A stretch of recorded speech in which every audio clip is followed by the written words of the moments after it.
Welcome everyone, and first of all, we really want to thank you for all the actions of support you were giving us during the last 3 months. We are talking about the petitions, we are talking about the Zooms you still give in Africa and Asia to explain in which situation we are now. And we also thank you for the lot of participations um, uh, for the lawyer also. So, but we think it's also the right moment to present to you the people who are still working now and trying to find solutions. Before the lawyer will start to explain his actions and how we intend to continue, I first want to take you back on the 22nd of June. And yes, we were all suddenly waken up by a press article. We had immediately to search for a good lawyer. And it's via Stan Reimer and Philippe Cassis that we were introduced to Hans van der Waal. Why Hans van der Waal? Because he already knows this business and had already some very good, successful cases. So, you know, every lawyer has his specialty, and this is why we went to Hans van der Waal with our case. Afterwards, he will explain also how we will work with our case, which one is different of the other cases. Then we also felt the need to create a website to get to get informed and to all members about the legal steps, about the updates, about only facts that we could put on the website. And here 6 people are working every day for the websites. I'm talking about Theo van der Zande. He's the host of the website and immediately took all responsibility. Lars Arnold, he's creating the website and also giving the technical solutions. Eric Breland, he's a journalist and he's writing the text. And Louise Dutremont, she's always making the translations. Jan Poff, who was there right from the beginning of VITAE, knows very well also VITAE and always is there to add some more details that we need to know also. And then myself, I generally make the coordinations between all those people. And all people are Belgian people, except Lars, because the legal case is in Belgium and we could react the quickest. We also have the knowledge of the Belgian legal system, or a little bit more than everyone else. And a part of this individual support you already gave, some team leaders, we want to put them in the pictures. Ingrid Stephensson, who launched immediately the petitions to which you responded massively. Prashant Rao, this is the most enthusiastic and committed man since we start with VITAE. He really created groups all over the world. I'm talking about Haridas and Joseph, about Sumi, Gita and Priti, but also about Tony Bui. He is now the most important man of Vietnam for VITAE. And also we have some very important person in Africa, in Ghana more especially, and it's Mr. Abdullahi. Thank you all for all the work you already did, because you really put VITAE on the map of the world. And this was also your work to encourage people to sign petitions and make a financial contribution to our lawyer. We can't thank you enough. And then there are a lot of other great leaders. And we are talking about Danny, who is working in Switzerland. We are talking about Lucy, Karina, Tiffaine, and Denia, who are working in France and also in the French overseas territories. And we are talking also about Frauke, Christina, Susanna, who also created in Germany the Academy of the Social Media, and many, many more in Europe, in the USA, in Canada. VITAE is over in more than 100 countries. This is very important to know. We are so grateful you still are there, and we have really no words to thank you enough for all your different kinds of supports you give. And I thank you also in behalf of Mandy and Schaake, Guy, Kobe, and Ringo, and also the 12 other people who were investigated by the Belgian court. Now I give the word to our lawyer, lawyer Hans van der Weyden. Thank you, Karin, for the introduction. I hope you can all hear me loud and clear. If there's anything, please interrupt me. What I will do today, and unfortunately, it's not possible to talk with each and every one of you because there's so many of you. It will be me doing the talking and you doing the listening. And I hope after our call, some things may have been clarified. If there are questions, and unfortunately, we can't just say, save your questions until after the meeting, because if everyone starts to ask questions, I think this will be a marathon meeting. So my suggestion is that if there are questions during or after this meeting, those are sent to the email addresses that are known, in order to, well, make a list of all questions and questions that come back and are repeated over and over again. I can just answer them once, and that information will be shared through the website afterwards. Reason to do so is actually having a large number of participants for the legal actions that we're planning to undertake in Belgium. It's very positive for our case, but it also creates some difficulties from an organizational standpoint. Communicating with each and every client individually is just impossible, which is what we usually do as lawyers. We communicate with our clients, we email with them, we call with them, and so on and so on. That's impossible because you may know that over 18,000 people have listed to become a plaintiff in the cases that we're starting. So communicating with 18,000 people individually, even 24 hours a day would not suffice to do so. So we chose to give information, and it's from time to time. It's not on a daily basis. We give information on what we plan to do, the strategy. We give information on what we have done, and we report on the pending proceedings. That's the only thing we can do for now. If there are specific questions, we can try to answer them, but not on a daily basis, because otherwise that would be, well, I think counterproductive for proceedings. Where we stand right now is, well, we started back in July when I was first contacted because I indeed have some experience in Ponzi fraud related cases. And the scope of the proceedings that we're taking now, I'm actually representing people who are no suspects in the investigation, nor are they victims. And I will explain myself a bit further. Victims in Belgium, we have two possibilities. Either you are a victim who is listed in an investigation. You have to fill out some paperwork to do so, and you are recognized by the investigating judge as a civil party. That's an official victim, being a member, a party to the criminal investigation. It gives you an official capacity as a party to the investigation. Right now, all of you are somewhere in between. In the media, in the press releases about this case, you are being reported as victims. They say that you have suffered damages because of the wrongdoing by certain people that have been arrested and detained, the suspects. Fine.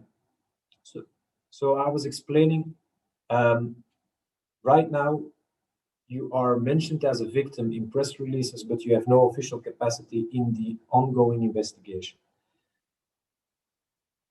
From my first contacts, it appears that a large number of people believes they have not been a victim of any crime committed whatsoever by the people that were incarcerated at the beginning of the investigation, but that they feel as if they are the victim of, let's say, the Belgian state or the Belgian system or the Belgian investigation as such. Because at some point in June, It was decided, and we have no 100% certainty yet who did it, but it was decided that the access to the platform of VITAE would be denied to each and every member. Not only the suspects, but everyone being a member to VITAE would see their access denied to the platform. That was a decision that was made. I was contacted in July, and the first thing I had to do was, well, this is a Ponzi investigation, Ponzi fraud system, an alleged Ponzi fraud system. I have experience with it. And my experience with Ponzi fraud is, it is a reality, it happens, but from time to time, and I can tell from personal experience, an investigation could believe that there is a Ponzi fraud, whereas actually nothing happened or no crime was committed. And that's something I can report on because I've had acquittals from suspects that were under investigation that have seen their assets frozen. And at the end of the day, there was a total acquittal by the Belgian criminal court. So it's not a case of the prosecution or the investigation saying someone is a suspect. Oh, this means he is guilty. No, reality is there's a perfect good possibility that that person is innocent. And being contacted by a large number of people saying, no, we think this is a very honest system, nothing happened. It triggered me into investigating the case, but it's a first line investigation. I will explain myself. I have no access to the criminal case file, the investigation file right now. I have no access to it. You may wonder why. That's strictly Belgian legislation. A criminal investigation in Belgium, led by either a prosecutor or by an investigating judge, is confidential. That means if tomorrow I'm the suspect in a criminal investigation, I don't automatically get access to the case file. If I'm a suspect receiving an invitation, please come to the police station, we want to ask you some questions, I don't get access. I can apply for access to the case file, and it can be denied to me. The judge can easily say, no, first we want to ask you questions, and only afterwards I may give you access to the case file, or I still deny it. That's perfectly possible. The reason this system exists in Belgium is to protect the investigation. If suspects always get access to the case file from the first day they are questioned, that could lead to a situation where people use this information to inform others, other suspects that have not been questioned yet, inform other suspects about the threat of being arrested or the threat of having a house search or having assets frozen. In order to protect the investigation is confidential. Exceptions are possible. For example, if tomorrow I'm a suspect and I'm detained, they keep me in pre-trial detention. It's possible in Belgium if there are certain conditions met. You can be locked up during the investigation. Of course, this can only be done by a judge. And you have, from time to time, you have a court hearing to decide, is it still appropriate to keep this person in prison? They extend it month by month, and after a few months, it's 2 months, 2 months, 2 months. In order to defend yourself at such a court hearing, you get access to the case file 24 hours before the hearing for the first time. The next hearings, it's 48 hours that you can access the case file, you and your lawyer, of course. So those people automatically will get access to the case file because they're detained, and it would be a bit absurd to detain people without giving them any information. Those people get access to the case file. Other parties, such as suspects that are not detained or civil parties, remember, the official victims that have been listed as a victim after filling out some paperwork in front of the judge, those people can apply for access, but that access can be denied by the judge if he thinks it's better for the investigation. That's why a few minutes ago I said I have investigated our file, I mean your file, our file, but I have limited information because I don't have access to the case file yet. As far as I know, is there a Ponzi fraud? I don't know. I haven't seen evidence, compelling evidence, that there is a Ponzi fraud. I haven't seen compelling evidence that there isn't. But for now, I stick by the rule, the presumption of innocence. Everybody, every suspect is innocent until proven otherwise. So that means as long as no one has been convicted, for me, they are innocent. If I get the full case file, I could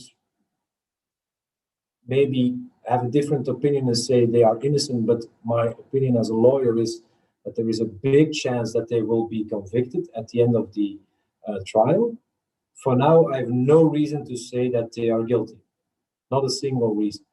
Only the press releases saying that there is a big fraud system installed. We'll see what happens. For now, that's not even my biggest concern. Those people can be innocent or they can be guilty. It's all fine for me. Your interest is at stake. I see over 18,000 people turning towards me saying, my access to a platform has been denied. My access to my financial means have been denied. And I'm not even a suspect. I'm just a member of VITAE. How on earth is it possible that my property is taken from me, at least the access to my property is taken from me, and I didn't do anything wrong? I'm just a member. This morning, during the Zoom meeting in Dutch, I gave some examples. I will do so in this Zoom meeting as well. If tomorrow I have a car, the Belgian state cannot take away my car just for no reason. They can't say, well, we need it now, just surrender your car or your house or we will freeze your bank accounts for no reason. It's only possible within a legal framework. One of the biggest exceptions to the property rights every Belgian citizen has is a criminal investigation. If a judge is investigating a case, he can decide to freeze assets.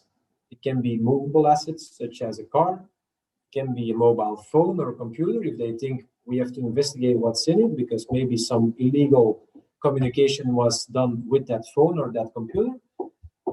It can be a house, it can be bank accounts. If tomorrow I'm the suspect of $1 million fraud, they will freeze my bank accounts to make sure that I don't flee to a very country far, far away with all my money and will be there, and they will not be able to compensate the victims. For example, if tomorrow my car is used at a bank robbery, it's possible that my car will be frozen as well, that they will put it under attachment and I don't get it back. And unless I can prove that I rented it out, I was not involved with the robbery, normally I should get it back. In your case, it's a similar thing. Other people are under investigation, being a suspect, being detained, being put in prison, and you are the ones targeted by, well, the interdiction or the blocking of the platform, the access being denied by probably 99% sure a decision by the Belgian judge. We don't know that for sure. It's just my best guess, because there is a pending investigation and the investigating judge has the right to take certain measures during an investigation. So my guess is that the investigating judge has frozen the platform, has denied access to each and every member to that platform, but it's possible that it was the Belgian state as well. I don't know. That's why the first step in the legal actions that we prepared was sending a note to the investigating judge, Mr. Van Lindhout.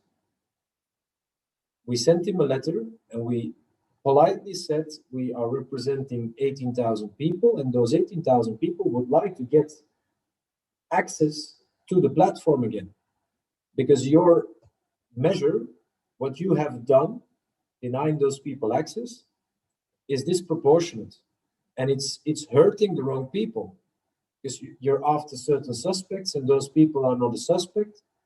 You say that they are victims, and you're hurting them even more by denying the access.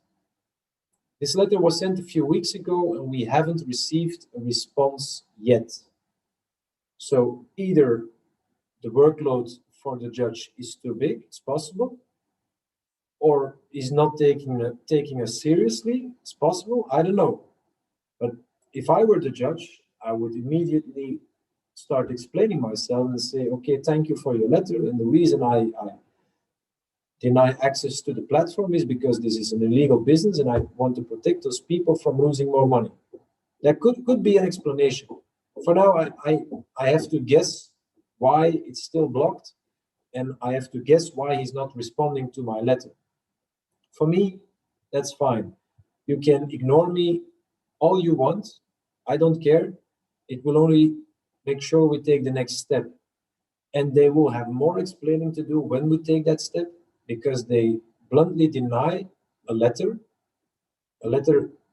that was a few pages, and they just didn't respond. It's not polite and it's not correct being a judge, being approached by someone representing 18,000 people and just ignore them. To me, that's not correct. Fine. Second action that has been taken is a letter to the Belgian state itself. So the Belgian government, I hold them responsible for all the damages that you are suffering because your access to the platform is denied. They could easily say, well, this was a decision by a Belgian judge. And in Belgium, you have the separation of powers. The judiciary is totally independent from the government. If they take decisions, it's at their sole discretion, and they have to have the freedom to take decisions in good faith, saying this is the right decision in an investigation, or when I'm in court, I'm the judge in a trial, I take a decision in favor of one party against the other. They should have all the freedom to do so. But, and that's a very important one, our Supreme Court in Belgium has decided ages ago, I think it was 1991 for the first time, that the Belgian government can be responsible and liable for all damages suffered if a judge makes a clear error. A clear error. And of course, just a decision is not a clear error. But in this case, my opinion is he possibly made such an error. It's perfectly possible, because he took a or a decision with serious consequences, denying access to a lot of people to their platform, to their assets that are related to the platform. And it's not even justified. If my accounts are frozen in a criminal investigation because I'm a suspect, at least I get a notice, a notification. And they say your accounts have been blocked. None of you has ever received a notification, an explanation, nothing. You just saw that you couldn't access anymore. So that's a very, very big decision with big consequences without an explanation. And the question, the main question in the next proceedings to follow is, can it be justified? Can the judge justify such a drastic decision against people that are not related to the investigation as a suspect? It remains to be seen, but I doubt it, and I'm actually convinced that there is no good explanation. Otherwise, they could have easily given it to me a few weeks ago. This is why, after the judge, I sent a notice to the Belgian state as well, saying you are liable for all the damages that we have suffered. First of all, start with opening the platform again. Secondly, confirm that you will compensate all the damages. First point, maybe they would do it. Second point, they will never do so. Belgian state doesn't give out any damages unless they are summoned in court and they are obliged to pay by a court. So that could be the next step. For now, we have two actions that will be taken in the next 2 weeks. A formal request to the judge because he didn't respond to our letter. We gave him plenty of time to respond to it. He didn't use it. Okay, fine. We deposit a formal request. The reason to deposit such a request is he has a legal possibility to respond to such a request, and it's a 15-day span that he has. So if I deposit tomorrow, within 15 days, he has to respond. If he doesn't respond, it's being considered a refusal of our request. So we shouldn't get our hopes up. The platform will not be opened if he doesn't respond. But not responding is a refusal and opens the door to appeal proceedings before the Chamber of Accusations. So that's what we plan to do. We force the judge into taking a position. Either he grants our request, fine, case closed, we get access to the platform. Well, case not fully closed because we still want compensation for our damages. But if it's opened, fine. If he doesn't respond or he responds with a refusal, we have an open door towards the Chamber of Accusations. That's at the Court of Appeals level. And we have an open debate with the prosecutor, with the Court of Appeals, and ourselves being present in the courtroom, saying we want this platform to be reopened. And they will have to give some reason to deny our request. Because the law says it, if you are hurt, if you are suffering from a measure taken by the judge in relation to your assets, you can file a request and ask for it to be withdrawn, that measure. If they refuse to withdraw it, they have to give a good reason. So that's what we will find out if we start these appeal proceedings. Secondly, and we will not wait for the outcome of the request proceedings and the appeal against the possible denial of that request. Second thing we will do is summon the Belgian state, the Belgian government, only to increase the pressure and to show that we mean business. We can't wait until the outcome of the criminal investigation and maybe the trial against the suspects, because that could take months and even years before we have a final outcome. If we wait for, let's say, 2 years and then at a certain day it's decided that they are all acquitted and it was not a Ponzi scheme, not a Ponzi scheme, starting against the Belgian state at that moment would be too late. We have to make them aware of our notice that the judge made a mistake right here, right now. We are convinced that what he did towards us, firstly, it's not even important whether those people are innocent, because you have nothing to do with their case. You are just a member. So it's unimportant whether they are innocent. It's important whether this decision, this measure, was taken and it was proportionate. If not, he made a mistake and we ask for compensation right now. And we start the proceedings with two aims. First aim is get the platform reopened to make sure our damages stop adding up, stop increasing, because with each day you don't get access, our damages are increasing. And the second aim is compensation for our damages. How much it is, can't say yet. We have to calculate, but it will be a certain figure per person for all the days that you haven't received access, for the loss of value of the coin behind VITAE. So that's also important. We can easily demonstrate how much it was at a certain point and how much it is right now. That's a very clear loss of value. Maybe after they open the platform again, it will start rising again. We don't know. But we will determine that at the right point when we are in court, we can determine how much the damages are when it comes to the value of the coin. And those are the actions that are about to be taken. It's in the course of the next few weeks that everything will be started. July and August was the judicial holiday in Belgium, meaning the courts were, well, they were not inactive, but they are running at a very slow pace. They only take the high urgency matters. So September has started. The courts are at full speed again. So right now is the time to take action. Action that will be taken in the course of these 2 weeks. And as soon as they are started, we will report about the actions being taken through the website. And with every important step that will be taken in this file, we will, of course, report through the channels that are available for us. It's not easy to just set up an email chain with 18,000 people, because firstly, it's quite a burden to organize it.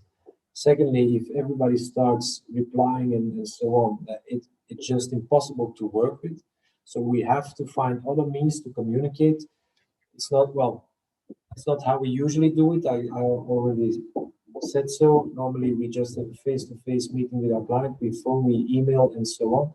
But exceptional cases need exceptional solutions, which is communicating through the website and with announcements. So you are informed. If you have specific questions, you can return questions through the same channels. And from time to time, we will answer all those questions as well. I don't think I'm forgetting anything, but that's more or less where we stand today in the actions that we have taken and the actions that will be taken in the next few days and weeks. I think we were very lucky to have you here in our meeting, so that everyone can also make knows who is working at the case and for the case, and now also who is working with the website or for the website. And this is very important because we are working in close contacts, and only the facts and the news given by our lawyer are published on the website. So take a look very often to the website, because things will be changing now much faster than during the 3 last months we have been waiting, because it was a summer and holiday period of the legal system in Belgium. And for some people, it was very difficult to understand that it takes so long time. But anyway, now you are all, I hope you have more confidence in the way we are working now. And if there are some questions still not answered, then please try to bundle them together, to give them to Prashant and Tony, and then we can discuss together and give you the answers to it. Or when we have no answer to the question, we take contact with Mr. Hans van der Wal. Anyway, I really want to thank you for the huge amount of people who are here in the Zoom, and also for the participations you were giving. And please don't stop, because it's very important that we can also go on and work all things out, because for some things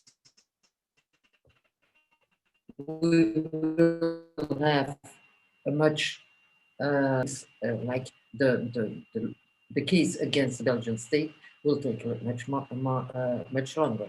So I think it's this way that we wanted to talk about, and I thank you very much for being here together with us, and maybe in 1 month we will do again a meeting together with you. Perfect. We'll leave the meeting now. Is that okay? Yeah, that's good. Okay. Okay. Have a good day, all. Prashant, you wanted to say something? Yeah, thank you so much to arrange this special call, and I'm so happy because after a long time we have some official news with direct with lawyer, and definitely we are stick with VJ and Mandy, and we are waiting for good news this month definitely. And the good news, when I listen him very carefully, he tell me one thing in this call: he never get any wrong in VJ. What people are doing and what people are talking behind the platform in newspaper, because he is a lawyer and he is a local lawyer in Belgium, and lawyers think as a case and we are things as emotions. Then definitely he fight with a legal way, and we stand with him, and we believe VITE is going to open very soon. And guys, I request you, we have a worldwide leader over there, and today we are completed our two languages, Dutch and English, and you guys just organize your Zoom meeting with small groups in your personal group and your personal languages. Then you can explain your people very easy way. And very soon, if we have any new updates, definitely our lawyers coming in front of you, and he explained our actions, how we work, and day and night he work. 18,000 people send him the details, and the big thing is 18,000 people send him detail, and he copy everything is like bunch of the paper, and he submit now is government and advocate also. Thank you so much, Karim. Thank you so much, Lars, and thank you so much, VJ family. Thanks to you, and to be always here together with us. It gives us a lot of support, and we will not leave until it's open, because and until the website is open, because we are VITE and we will win.